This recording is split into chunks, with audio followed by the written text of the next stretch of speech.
ኑሐሚን ስለ ኤርሚ ሁሉንም ነገር በዝርዝር አወቀች። ኤርሚ ማን ነው? ኤርሚ ምንድን ነው የሚለውን ያው እንደምናውቀው እኛ እንግዲህ ኤርሚ ሌላ ፍቅረኛ አለችው። በእርግጥ ከልቡ የሚያፈቅረው ኑሐሚንን እንደሆነ የታወቀ ነገር ነው። ነገር ግን እንግዲህ በራት ፕሮግራማቸው ጊዜ ኑሐሚን እና እሱ ቁጭ ባሉበት ፍቅረኛው መጥታለች። ማለትም ስፖንሰሩ ብንል ራሱ ትክክል ነን። እና ወደ መታጠቢያ ቤት ሄጄ ስልክ ላውራ ብሎ ኤርሚ ከኑሐሚን ተለይቶ ነበረ። ከዛ ምን ገጠመው የሚለውን የምንመለከት ይሆናል። ሰላም ሰላም ውዶቼ እንዴት ናችሁ? ሰላማችሁ ይብዛ በያላችሁበት። ዛሬ እንግዲህ ይዤላችሁ የመጣሁት ኑሐሚን ድራማ ነው ማለት ነው። ኑሐሚን ድራማ በጣም አስተማሪ ድራማ ነው። ክፉንም ደጉንም የምናይበት ነው። አብራችሁኝ እስከ መጨረሻው ከቆያችሁ የሚያስተምረውንም ጥሩውንም መልካሙንም እናያለን ማለት ነው። ጥሩውን አይተን መማር፣ ጥሩ ያለነውን ደግሞ አይተን ከመጥፎ ነገር ራሳችንን ማራቅ መልካም ነው። እንግዲህ ኤርሚ ኑሐሚንን ይወዳታል። በዚህም ምክንያት አባቷ ታመው በጣም ተቸግራ በጣም በእውነት ማለት ኤርሚ ባይደርስላት ምን ልትሆን እንደምትችል ስናስበው በጣም ከባድ ነበር። በዛ በውጥረት ጊዜ ረዳት እሱ ነው እና ረጅም ጊዜ አይሽ ነበረ። ማለትም እንግዲህ ከመገናኘታቸው በፊት እሱ ያያት እንደነበረ ይከታተላት እንደነበረ ሰምተናል። በነገራችን ላይ ኤርሚ ልጅ ያለው የልጅ እናት አለችው። ሌላ ደግሞ ስፖንሰር 2 ሚስቶች አሉት። ሚስቶችን በላቸው ፍቅረኛ ብቻ። ከልብ ግን በፍቅር ጉዳይ ግን የሚያፈቅረው ኑሐሚንን ነው። እና ከነዛ ሰዎች ምን አጥቶ ነው ኑሐሚን ጋር የተጣበቀው ስንል ፍቅር የሚጥለው ቦታ አይታወቅም። ጥሩ አድርጓል ጥሩ አላደረገም የሚለውን እኔ አልፈርጅም። ቢኮዝ የሚያስተምር ነገር ይኖረዋል በውስጡ። እና የሚጣ እናት ጥሩ ሴት ስላልሆነች ልጇንም በእንክብካቤ ይዛ እሱንም በጥሩ ሁኔታ ልትይዘው እንደማትችል ነግሯታል። ለልጄ እንደ ኑሐሚን አይነት እናት ላገኝላት አልችልም ብሎ ኑሐሚን ጋር ሚጣን ወስዷት እንደነበረ እናስታውሳለን። ከዛ በተረፈ ግን ኑሐሚን ጋር እንግዲህ ያው የፍቅር ጊዜ አሳልፈዋንኝ ማለት እንግዲህ አስገድዷትም ወይም ብሏትም አይደለም። እሱ ራት አዘጋጀ። በራቱ ጊዜ እሷም ተገኘች። ከዛ በራቱ ከተገኙ በኋላ እንግዲህ እኛ ያየነው ጧት ሲነጋ ነው። ጧት ሲነጋ ጥሩ ያልሆነ ነገር አይተናል። እንግዲህ ተፈቃቅረው ነው በሚለው እንውሰደው መቼም በዘመኑ እና ከዛ ተነስታ እሷ ቁርስ ምናምን እየሰራች ነበረ። ኤርሚ መጣ። እኔ ግን የሆነ ነገር ተሰርቶብኛል፣ እኔ እንዳልተኛ ሆን ተብሎ የታሰበ ነገር ይመስላል፣ በጧት የመነሳትሽ ነገር ብሏታል። አይ እኔ እኮ ላንተ ጥሩ ነገር እንድሰራ ልፈልጌ ነው በማለት እሷም እንግዲህ ምግብ እያበሰለች ነው። እና እሱም ወደ ኩሽና ሂዶ እሺ በቃ ብሎ ያው የተወሰነ ካወሩ በኋላ ሳሎን ጠብቅሻለሁ ብሏታል። ኑሐሚን በጣም ደስተኛ ትመስላለች። አንዴ ሬዲዮኑን አንስታ እንደ ሙዚቃ ነገርም ትከፍታለች። ብቻ በቃ ምን ብዬ ልንገራችሁ እልም ያለ ፍቅር ውስጥ የገባች ትመስላለች። አይ ኑሐሚንዬ ጉድሽን አታቂ። እና ጉዱ ምንድነው ካልን ከጀርባ ያሉ 2 ስፖንሰሮች ሴቶች አሉ። 3ኛ ደግሞ የልጅ እናት አለች። እንግዲህ የአዳሞች ነገር አስቸጋሪ ነው። እና ከዛ በመቀጠል ግን ኑሐሚን አሁን ላይ ለአባቷ በጣም ደስ የሚል ስፖንሰር ተገኝቷል ማለት ነው። ስለዚህ የኤርሚ ጉዳይ ቢቀጥልም በፍቅራቸው ደስ ይላል። ባይቀጥልም ግን ለገንዘቡ ግን የአባቷ የቅርብ ወዳጅ የነበረ ማለትም የአባቷ ጓደኛ አጋጣሚ ወደ ሆስፒታል ይሄዳል። ወደ ሆስፒታል ከሄደ በኋላ ማንን ያገኛልኝ? የኑሐሚን አባት አልጋ ላይ ተኝቶ፣ እንደውም አላስተዋለውም ነበረ። ወጣ ድጋሚ እንዴ አይኔ ነው እንዴት ነው ነገሩ ብሎ ተመልሶ ሲያይ እውነት ነው ጓደኛው ወዳጁ የክፉ ቀን ዘመዱ ነውና በጣም ተገርሞ ሰላም ተባብለው ከዛ በኋላ ከዚህ በኋላ ለወጪ እንዳታስብ ብሎታል። ምን ነክቶ ነው ምን ሆነ ነው ካለው በኋላ አይው እንደምታየኝ እንግዲህ እንደዚህ ሁኛለሁ አለውና ስለ ትዳሩም ሲጠይቀው ትዳሬ ተው እስኪ ትዳሬ እኮ ፈረሰ፣ ሚስቴ ጥላኝ ሄደች ብሎ ሁሉንም ነገር ነግሮታል ማለት ነው።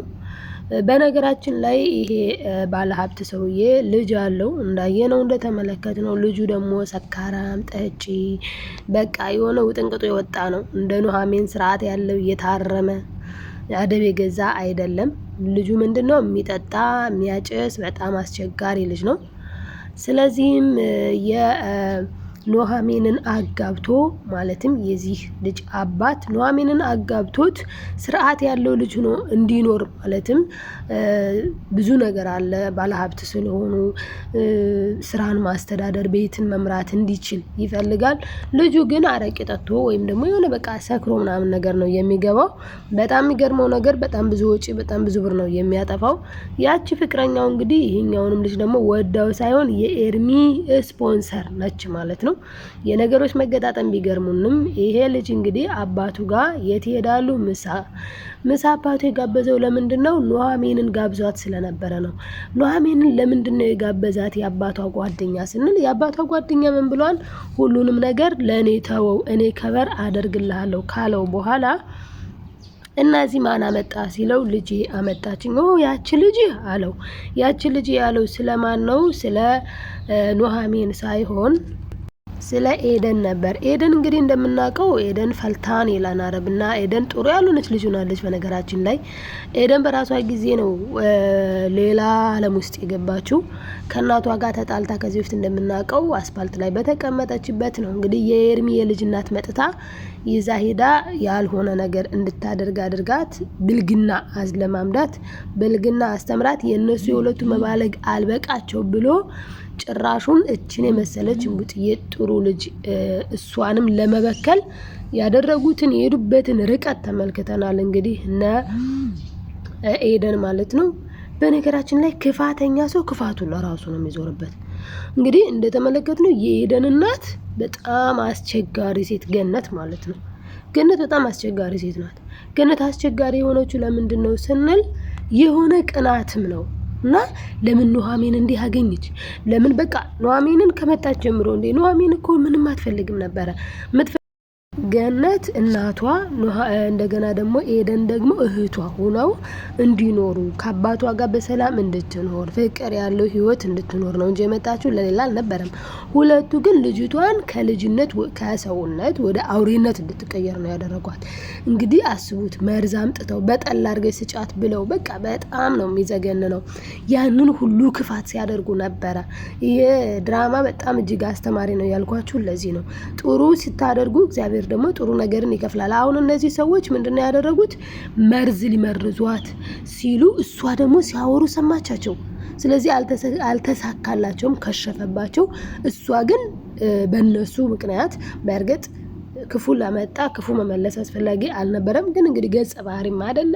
ትረዳላችሁ። ባይዘዌ ላይክ ያረጋችሁትን እያያችሁ ነው። ያላረጋችሁት ብዙ ናችሁና ቪዲዮን ካያችሁት አይቀር ላይክ አድርጉት። ባይዘዌ አያስከፍልምና ለማዘዝ አይደለም በነገራችን ላይ ለማስታወስ ያክል ነውና ላይኩን ላይክ አድርጉት። ቢኮዝ ዩቲዩብ ላይክ ይወዳል። ሪኮመንድ እንዲያደርገው ወደ ሌላ ሰው ሼር እንዲያደርገው ነው። በነገራችን ላይ ድራማው እንደ ድራማ ሆኖ የምንማርበትን ፖይንትም ነው የምነግራችሁ ማለት ነው። ድራማን አይተነው ብቻ ማለፍ ሳይሆን ምን ተማርንበት፣ ምን ቁም ነገር ጨበጥንበት። እሺ ይሄ ድራማ ኑሃሚን ነው አየነው። ከዛስ ደግሞ ሌላ ሲመጣ ደግሞ አየነው። ምንድን ነው ግን ምን ተማርንበት ነው? አሁን ገነት በክፋቷ ምክንያት እየተቀጣች ነው። አስቡት እንዴት አይነት ቤት እንደኖረች። እዛን የመሰለ ምን የመሰለ ቤት ወጥታ ጎዳና ላይ እስከ መውደቅ ደርሳለች። ልጇ ከዛ ከመንበልጠጥ ህይወት ወጥታ ጭራሽ ሴተኛ ዳሪ ሆናለች። ለምን? በክፋታቸው። እቺ ልጅ ምንም ሳታደርግ ጭራሽ ሊያስደፍሯት ሁላ ነበረ። ማን? የኤርሚያስ የልጅ እናትና እንደገና ደግሞ እንደውም ገንዘብ ራሱ ባትሰጡ ችግር የለም ብቻችን ልጅ ተበቀሉልኛለች። በጣም የምስጥነቷ ምስጥነት ማለት ነው ኤደን። እኔ ገንዘብ አልፈልግም ብቻችን ልጅ ከክብሯ አዋርዱልኛለች። ከዛ ፈጣሪ ሲረዳት ደግሞ ማንጋ ጣላት? ኤርሚ ሰምቶ ስለነበረ እዚህ ስራ እጁ ስላለበት ያው ጥሩ ሰው አይደለም ባይዘው። ምክንያቱም ከኋላው እሷን ማፍቀሩ ጥሩ ነው፣ እሷን መውደዱ ጥሩ ነው፣ አባቷን ሳፖርት ማድረጉ ደስ ይላል። ግን ከኋላው ደግሞ እንዴ አንዳንዴ እኮ ማለት የፍቅር ህይወት ስንጀምር ባክግራውንድ የሚባል ነገር አለ። ከበፊት የነበረንን ነገር እኮ ሼር መደራረግ አለብን። እንደዚህ ያለኝ እሷ ለዛ ነው ምንድነው ያለችው አሁን ላይ ማለት ነው። እና ማታ የደከመኝን ልትክሽኝ ምናምን ብሎ ያልሆነ ነገር ሲያወራ ማለት እኔም የመጀመሪያ አይንሽ እያልክ እንዳይሆን ስትለው አይ ምናምን ብሏል። እንዳልሆነች ተናግሯል። ግን መጀመሪያውኑ እኛ ሴቶች አሁን ከዚህ የምንማረው ኑሃሚን አሁን ህይወቷ በጣም የተመሰቃቀለ ነው የሚሆነው። ለምሳሌላችሁ የሚመሰቃቀለው ይሄንን ልጅ አልጠየቀችውም። ምን ላይፍ አለ ምን ህይወት ነበረ አሁን ሌሎቻችን ቦይፍሬንድ አዲስ ህይወት አዲስ ነገር ስንጀምር ትናንትና ምን ነበር ላይፍ እንዴ ዝም ብለን ያገኘነው ሰውዬ ያነ ሰውዬ በቃ ያነ ሰውዬ ነው ብሎ መቀጠል እኮ አይደለም። ምን ነበር ባክግራውንድ ብላ ብታጠና ኖሮ ያቺ ልጁ እንደሆነች ራሱ ትደርስበት ነበረ። ሌሎች ደግሞ ጭራሽ አሁን ራት ሊገባበዙ ሄዱ። እሱ ተደናገጠ፣ ግራ ተጋባ። ለምን? ሚስቱ ስለመጣችበት ማለትም ፍቅረኛው። ያቺም እኮ ነፍሷ እስኪወጣ ነው የምትወደው ያቺ፣ እሱ ግን አይወዳትም። እሱ የሚፈልገው ገንዘቧን ነው። ስለዚህ ከሴት ገንዘብ አምጥቶ ከዛ ላንቺ የሚሰጥ ወንድም አይደለም። ሲጀመር ሰርቶ ነው ሊያስተዳደር የሚገባው። እና እኔ ከድራማው የምንማረውን ነገር ፖይንት ለማንሳት ፈልጌ ነው። በመቀጠል እንግዲህ ኑሃሚን እንዳልኳችሁ ወደ ተጋበዘችበት ቦታ ሄዳለች። ጋባዧ የአባቷ ጓደኛ ነው። የአባቷ ጓደኛ የጋበዛት ደግሞ ልጁ ጋር ሊያስተዋውቃት ነው። ለምን? አባቷ ስለ ኑሃሚን በደንብ ነግሮታል ለጓደኛው። በጣም ደስ የምትል ልጅ ያቺ አንተ የምታውቃት ኤደን እንዳትመስል በስርቆት የተወለደች ናትች፣ ግን እንኳን ወለድኳት። በጣም ደስ የምትል አስተዋይ፣ ትዕግስተኛ እንደዚህ ብሎ በቃ ስለ ኑሃሚን ባህሪ ሲነግረው በጣም ነው ልቦ የተንጠለጠለው የሰውዬ። እችን ሴትማ ለልጄ አጋብቼ ስርዓት ያላት ሚስት ካገባ ድርጅቴንም በስርዓት ይመራል፣ ቤቱንም ያስተዳድራል፣ ከስካሩም ይወጣል በማለት እንግዲህ እንዲገናኙ ፈልጓል። ልጁን ይዞ ነበር የመጣው። ልጅየውም የሆነች ሴት እንደምትመጣ ሲነግረው ጊዜ አያባዬ እኔ እየነገርኩ ነው፣ ከነፍሴ በላይ የመውዳት ፍቅረኛ አለችኝ፣ ስለዚህ አንተ የምትላትን ሴት መተዋወቅ አልችልም ብሎ ሲሄድ፣ እሷ ደግሞ ወደ ምሳ ግብዣው ስትመጣ እዛው በር ሆቴሉ አጠገብ ተገፈታትረው እሱ ገፍትሯትኝ ስልኳ ይወድቅና ስልክ ይቀያየራሉ። በዛ ምክንያት ስልኬን አምጪ ሲላት አንተ ግብረ ገብነት ተማር። እሱ የሆነ በማገማጠጥ ነው ስልኬን አምጪ እያለ የሚያወራበት ሞሽኑ ምንድነው? በማገማጠጥ ይሆናል አይደል? ስድነት ምናምን። እና እሷ የተወሰነ እንደውም ልታርመው ሞከረች። እንደዚህ አይደረግም፣ ግብረ ገብ የሚባል ትምህርት አለ፣ ምን አስበ ነው ምናምን ብላ ቀጥታ ታደረገችው በደንብ አድርጋ ማለት ነው። እና ይሄ በጣም ደስ የሚል ነገር ነው። ከዛ በመቀጠል ግን እሱ ሄዷልኝ። ኑሃሚን ደግሞ መጥታለች። ኑሃሚን መጥታ ተነጋግረዋልኝ ከልጁ አባት ጋር ማለት ነው። እና ስልኩ ተቀያየሩ። በስልኩ መቀያየር ምክንያት ኤርሚ ተናዷል። ለምን? ሲደውልላት የሚያነሳው ወንድ ነው። እንዲህ ያለ በጣም ተናደደ። ግን እኮ አንዳንዴ ስንናደድ ነው ባህሪያችን ፍንትው ብሎ የሚወጣው። እና ወንድ ሲያነሳው ጊዜ እንዲህ ልዕልቴ ማን ነው ስልኳን ያነሳው ብሎ አይ በጣም ነው የተናደደው። እና በኋላ ላይ ሲጠይቃት እንደውም አልነግረህም እስኪ ምን እንደምታመጣ አያለው ብላ እሷም ተወቹ። እንዴት አድርጎ ቁንጥጥ አድርጎ ጥምድድ አድርጎ እንደያዛት ማለት ጥንክር አድርጎ እና ባህሪው ይገለጻል በንዴት ውስጥ ለካ በእውነት። እና ግን እኮ ስልኩ ያ ልጁ ጋር ከተቀያየርን በኋላ አንተ አይደለም ምን ሆነ ነው ምናምን ስትለው ጊዜ በቃ ይቅርታ በጣም ይቅርታ ጠይቋት እራት እንዲገባበዙ ነገራት ማለት ነው። እንግዲህ እራት ተገባበዙ። ማነው ጋባዥ? ኤርሚ። ማነው ተጋባዥ? ኑሃሚን። ከዛ ከተገባበዙ በኋላ ነው እንግዲህ ማታ እራት ሊበሉ ሲሄዱ እሱም እራት ሊበሉ እንደገና ያኛውም ልጅ ደግሞ ማለትም የኤርሚ ፍቅረኛ ስፖንሰሩ ደግሞ ከዛ ከልጁ አሁን ለኑሃሚን ሊታጭ ከታሰበው ልጅ ጋር እንግዲህ ሁለታቸውም ሁለት ፍቅረኛሞች ማለት ነው፣ ኤርሚና ኑሃሚን።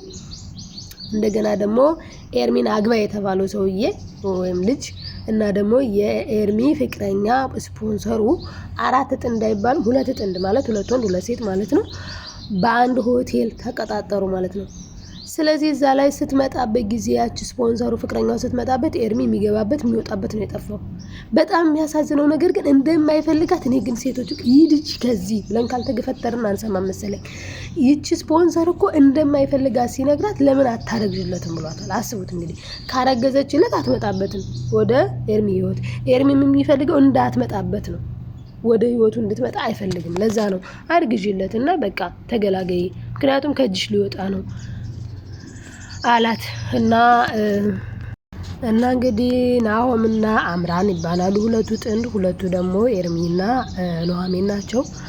አምራን የኤርሚ ስፖንሰር ናት። እንደገና ደግሞ ናሆም ደግሞ አሁን ላይ ለኑሃሚን እንዲያገባት ወይም እንዲጋቡ አባቱ እየነገረው ያለው ናቸው ማለት ነው። የጥንዶቹን ስም ልንገራችሁ ብዬ ነው ጥንዶቹ ብዬ ያለፍኩት። እና ስለዚህ አሁን እንዴት ነው የሚሆኑት? ማለትም ከመታጠቢያ ቤት አየችው ወይስ አላየችውም ካለን በአሁኑ አታየውም ማለት ነው።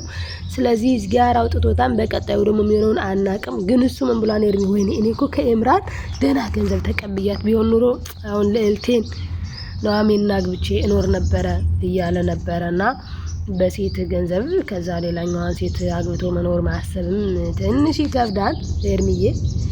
እና ባይዘው ብዙ ትምህርት ያስተምራል። ከጠቀስኩላችሁም ነገሮች አንጻር አንድ ሴት ቦይፍሬንድ ወይም ደግሞ የወደፊት የትዳር አጋሯን ስትይዝ መጠየቅ ያለባት ብዙ ፖይንቶች አሉ። ከነዛም ውስጥ ደግሞ ባክግራውንድ ወይም የትናንት ላይፉ ይመለከታታል።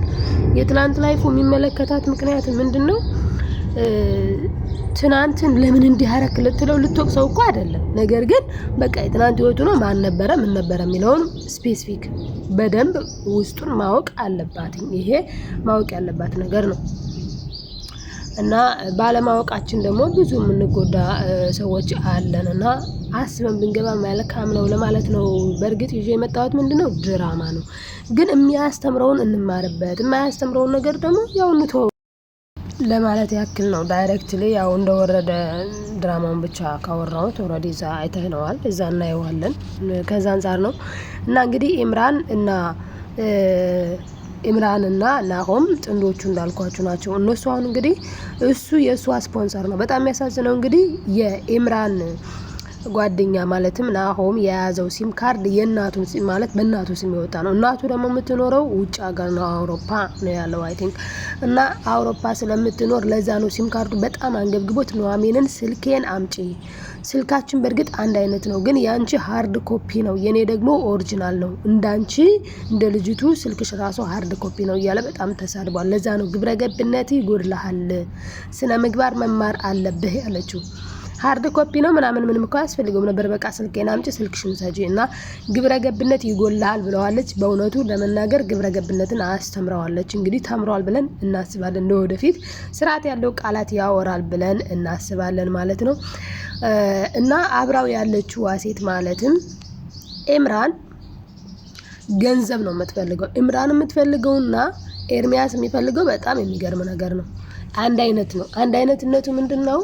ኢምራን የምትፈልገው ገንዘብ አግኝታ ከናሆም ገንዘብ ወራ ወስዳ ኤርሚን አግብታ የወደፊት ህይወቷን ከኤርሚ ጋር መኖር ነው። ኤርሚያስ ደግሞ ከኢምራን ብዙ ገንዘብን ወስዶ የወደፊት ህይወቱን ከኑሐሚን ጋር መኖር ነው የሚፈልጉት። በዚህ መሀል ማን ነው የሚጎዳው ካልን በዚህ መካከል የሚጎዳው ናሆም ነው።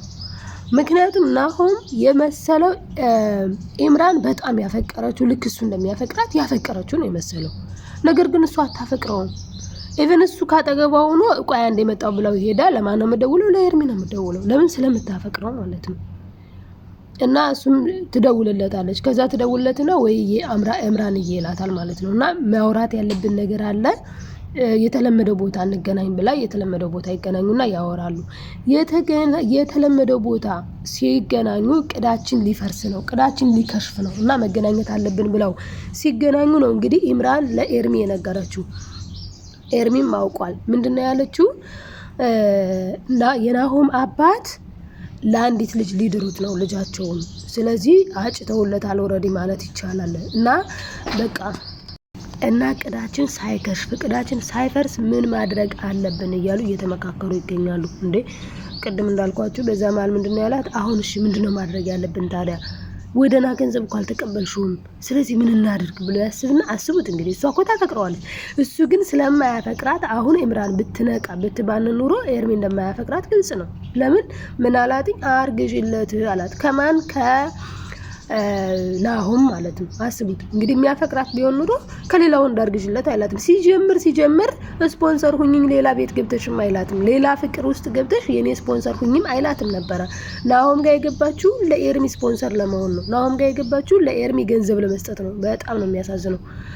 እና በዚህ መልኩ ሆኗል ማለት ነው። በጣም ነው የሚያሳዝነው። እንግዲህ ናሆም ግን ስነ ምግባር ተምሯልኝ። ያስተማረችውም ኑሐሚን ነች። በድጋሚ ይገናኛሉ ኑሐሚንና ናሆም በእርግጠኝነት። ከዛ ደግሞ በደንብ ታስተምረዋለች ብለን እናስባለን። ኢምራን ግን በዚህ ስነ ምግባሯ የናሆም አባት በፍጹም ነው የማይቀበሏት። በመጠጣት በማጨስ በመቃም በፍጹም ነው የማይቀበሏት። እና በቀጣይ ቪዲዮ ደግሞ ይዤላችሁ የምመጣ ይሆናል። በእውነቱ አብራችሁ ስለቆያችሁ ከልብ አመሰግናለሁ። ላይክ አድርጉ፣ አያስከፍልም። ላይክ፣ ሰብስክራይብ፣ ሼር እያደረጋችሁ አበረታቱኝ እኔ እህታችሁን እና በሌላ ቪዲዮ እንገናኛለን። እስከዛው ሰላም ቆዩልኝ። ቪዲዮ ይጠቅማል ብላችሁ ካሰባችሁ ሼር ማድረግ አትርሱ እና ደህና ሁኑ።